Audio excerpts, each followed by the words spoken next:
Boa noite a todos, meus irmãos. Estou aqui hoje para fazer mais uma leitura da Bíblia Sagrada. Que a paz do Senhor Jesus esteja com todos vocês e que você consiga ouvir esta leitura e tirar o melhor proveito dela. Em nome de Jesus. Amém. Eu vou ler hoje para vocês Marcos, capítulo 5.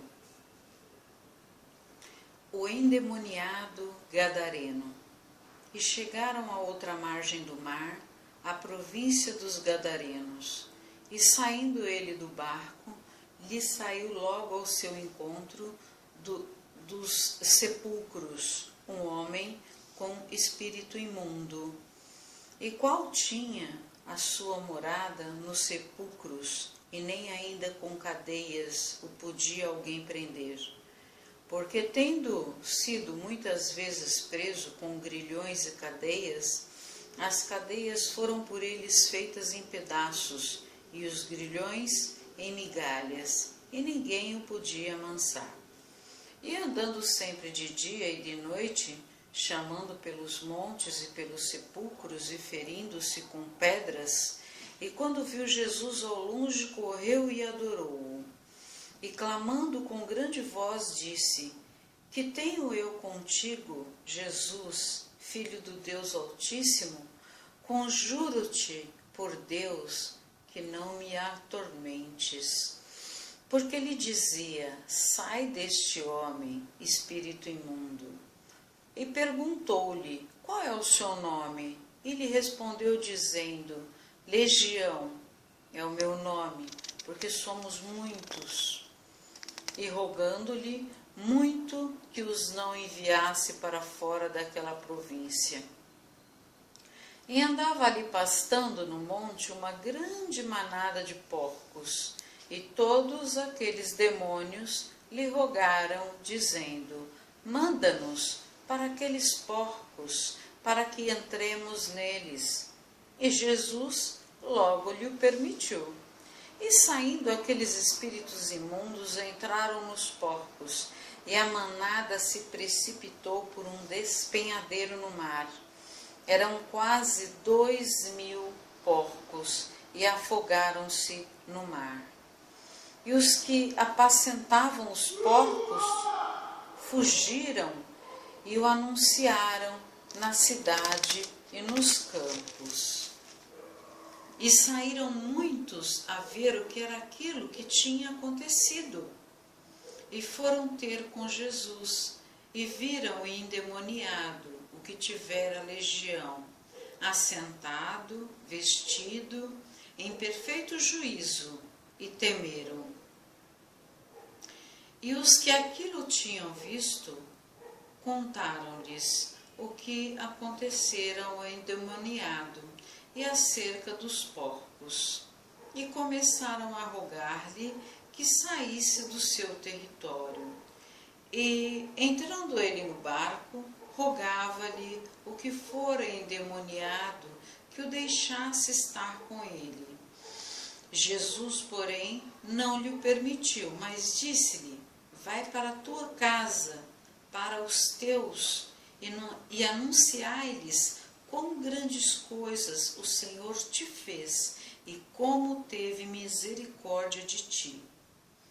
E ele foi e começou a anunciar em Decápolis quão grandes coisas Jesus lhe fizera, e todos se maravilharam.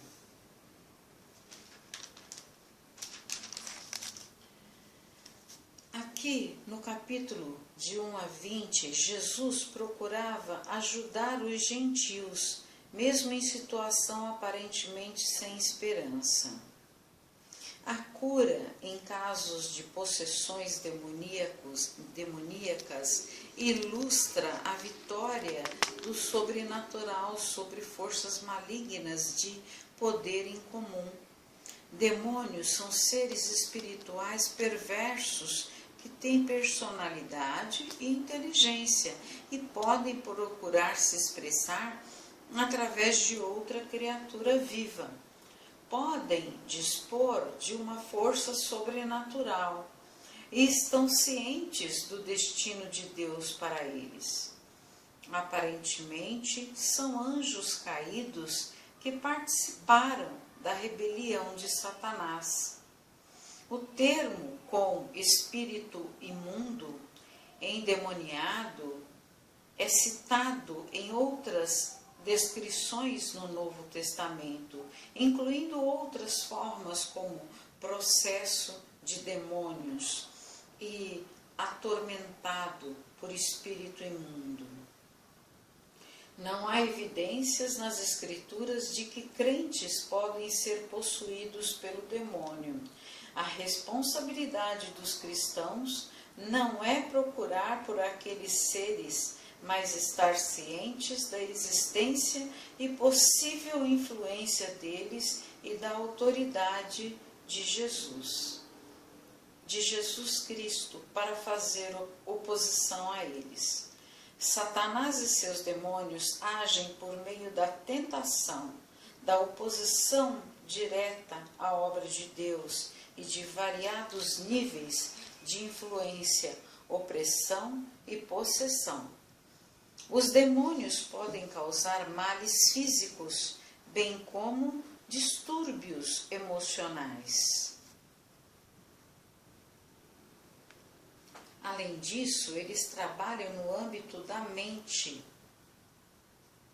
levando pessoas a acreditar em mentiras, a abraçar a sabedoria mundana e a aceitar erros doutrinários como verdades. Isso aqui é muito importante, aceitar erros doutrinários como verdade. Quando Jesus encontrava um endemoniado, não se envolva em diálogos prolongados com os demônios, mas frequentemente os proibia até de falarem. Baseado na sua autoridade divina, ele ordenava que os demônios saíssem do indivíduo que havia possuído. Então, de acordo com isso aqui, não tem essa de ficar conversando com o demônio, não. Percebeu que o cristão está endemoniado? Tem que expulsar o demônio logo, antes que ele comece a desviar a tua mente cristã para o lado de Satanás. O vazio que é deixado na vida de uma pessoa depois de ser libertada de uma possessão demoníaca precisa ser preenchido. A única defesa permanente contra ela é a experiência do novo nascimento, que inclui permanente habitação do Espírito Santo. Então, quando um demônio deixa um ser humano, quem preenche a vida desse ser é o Divino Espírito Santo de Deus. Isso pressupõe a renúncia de práticas pecaminosas e a eliminação de tudo que possa surgir influência demoníaca. O crente está assim, apto a caminhar na plenitude do Espírito e a se dedicar constantemente à oração e ao estudo da Bíblia, a vivenciar curas em outras áreas, tanto da natureza emocional quanto espiritual, e a envolver-se em relacionamentos saudáveis e agradáveis a Deus.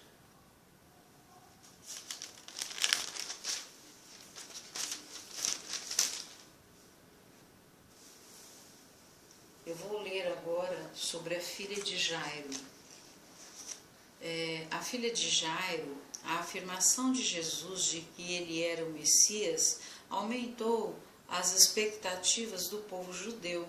Eles testemunharam as curas que fazia, sua autoridade sobre a natureza e seu poder sobre os demônios. Jairo, um funcionário responsável pelo funcionamento e manutenção da sinagoga, talvez tenha compartilhado do ceticismo dos líderes judeus, mas um dilema pessoal o enviou ao mestre.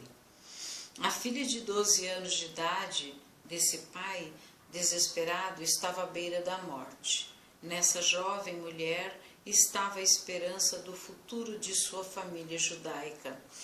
Com súplica verdadeira, Jairo insistentemente rogou a Jesus que viesse e a colocasse as suas mãos de cura sobre ela. Com passo urgente, ele guiou o mestre e seus discípulos através da multidão curiosa. De repente, Jesus parou e perguntou: quem tocou nas minhas vestes? Uma mulher extremamente doente e desesperada havia simplesmente tocado a orla de sua veste. Jairo deve ter estremecido com a interrupção. O tempo era importante para ele. O seu espírito ansioso deve ter se alegrado quando viu o milagroso restabelecimento de uma mulher que havia sofrido tanto tempo com sua menininha havia vivido.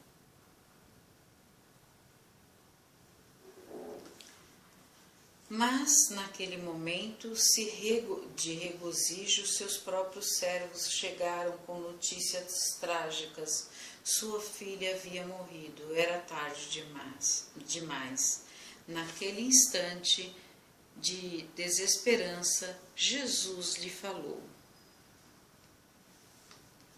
não temas, crê somente e será salva.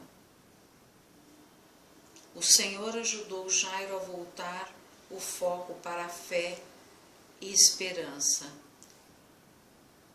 Escapando da confusão, Jesus escolheu Pedro, Tiago e João para enfrentar com ele no lar desses pais afligidos pelo pesar.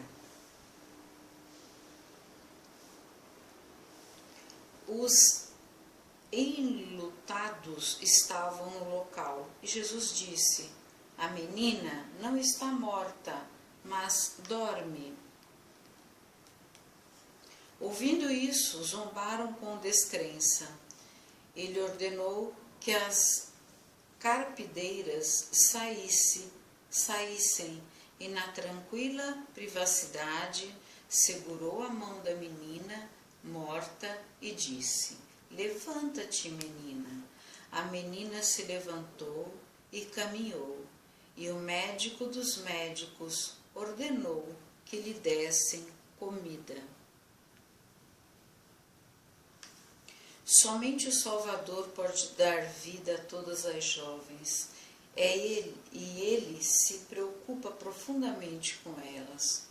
Os 3 evangelhos sinópticos relatam esse milagre, não somente confirmando a divindade de Jesus Cristo, mas também nos lembrando que ele continua sendo o nosso sumo sacerdote e que se compadece das nossas fraquezas. Jesus sofre junto conosco. Ele nos convida a nos achegarmos com confiança ao trono da graça, para que possamos alcançar misericórdia e achar a graça, a fim de sermos ajudados em tempo oportuno. A filha de Jairo, a mulher que tinha um fluxo de sangue. Então, na verdade, foram 2 milagres nessa situação. E passando Jesus outra vez num barco para o outro lado, ajuntou-se a ele uma grande multidão, e ele estava junto do mar. E eis que chegou um dos principais da sinagoga, por nome Jairo, e o vendo, prostrou-se aos seus pés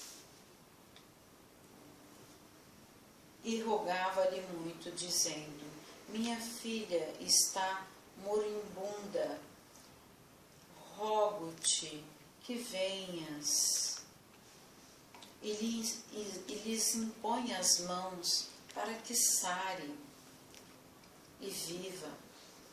E foi com ele, e seguia-o uma grande multidão que o apertava.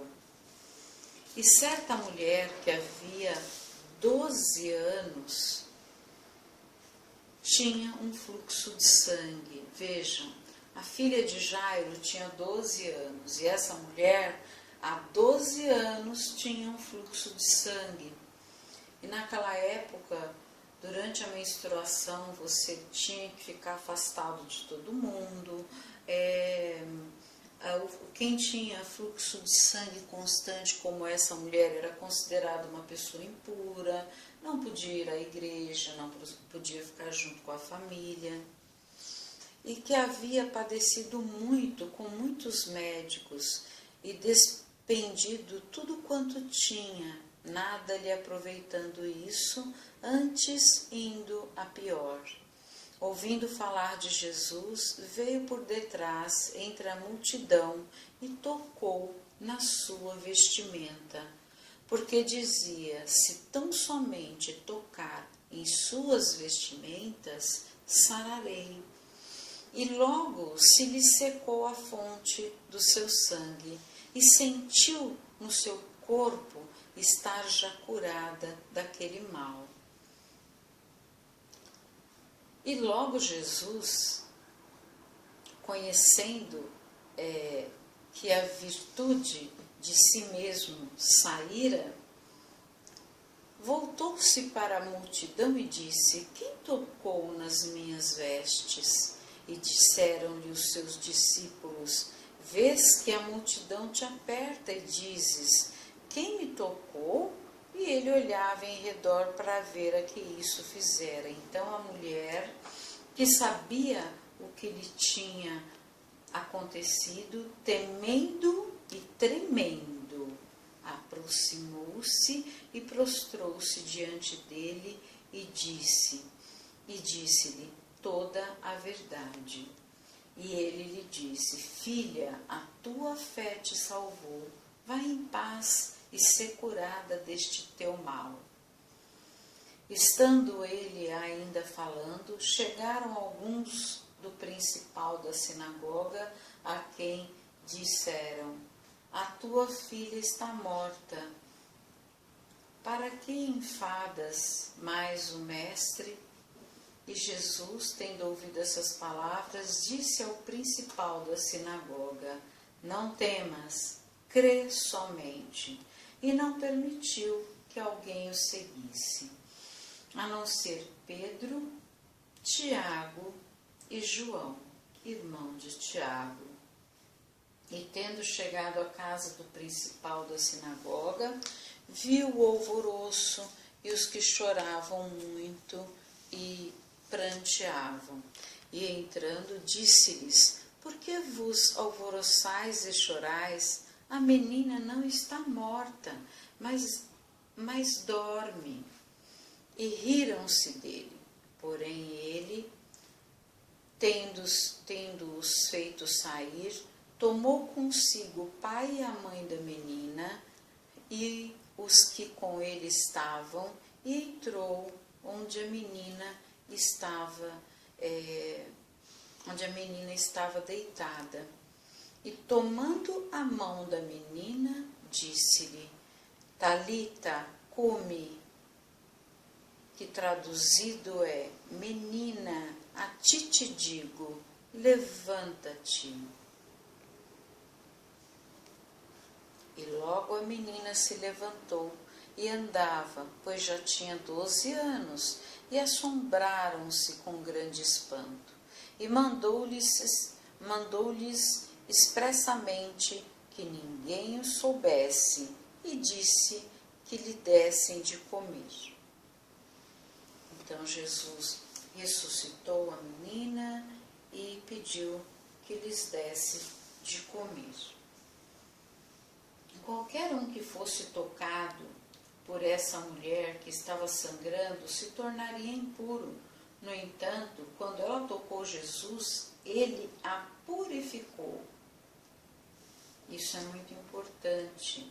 nós pensarmos, né, quando lemos e estudamos sobre Jesus.